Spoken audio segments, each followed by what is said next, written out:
You tell a story that to me illustrates what has happened to our political system in regard to the middle class, in regard to democracy in the country as a whole, and it involves Hillary Clinton. I had written an op-ed about a piece of pending bankruptcy legislation. The credit card companies have been pushing to try to tighten the bankruptcy laws, sort of like locking the doors to the hospitals and then claiming nobody's sick in America. So they were trying to get the bankruptcy laws constricted, so that fewer families could get in. Why? Because you can make more money if those families don't go into bankruptcy, if you're a credit lender.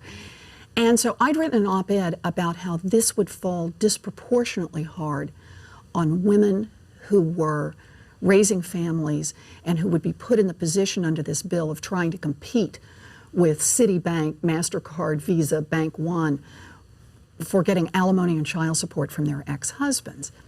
Mrs. Clinton evidently saw the First Lady. The First Lady. She was then First Lady. This is in the 1990s, late 1990s. Mrs. Clinton saw the piece, and I got a call from the White House. And they said Mrs. Clinton was going to be in town to give a speech in Boston, and would I come and meet with her? I said, sure. And so I put together all my files.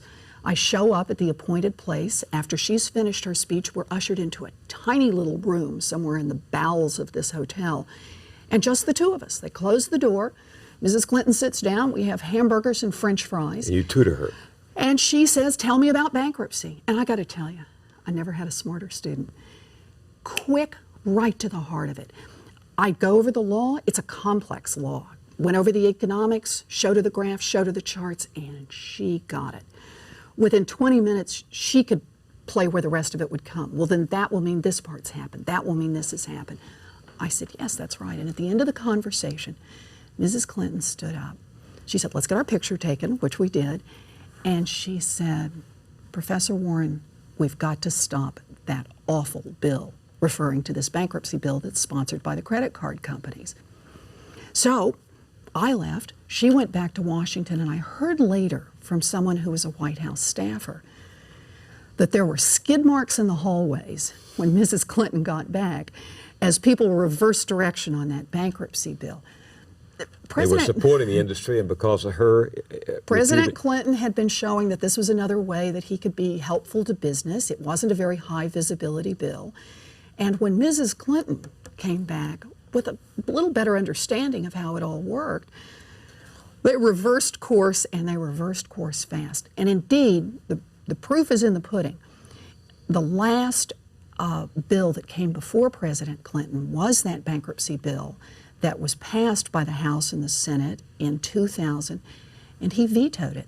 And in her autobiography, Mrs. Clinton took credit for that veto, and she rightly should.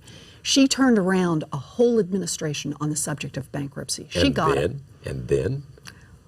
One of the first bills that came up after she was Senator Clinton was the bankruptcy bill.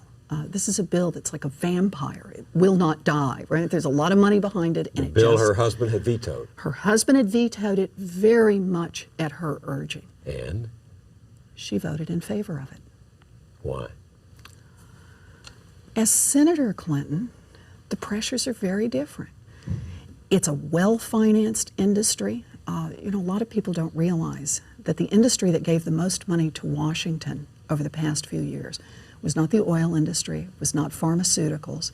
It was consumer credit products. Those are the people, the credit card companies have been giving money, and they have influence. And Mrs. Clinton was one of them, as senator. Yeah. She has taken money from the groups, and more to the point, she worries about them as a constituency. So what does this mean, though, to these people, these millions of people out there whom the politicians cavort in front of as favoring the middle class, and then are beholden to the powerful interests that undermine the middle class? What does it say about politics today?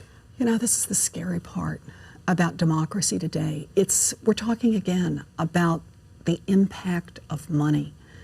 The credit industry on this bankruptcy bill has spent tens of millions of dollars lobbying, and as their profits grow, they just throw more into lobbying for how they can get laws that will make it easier and easier and easier to drain money out of the pockets of middle-class families.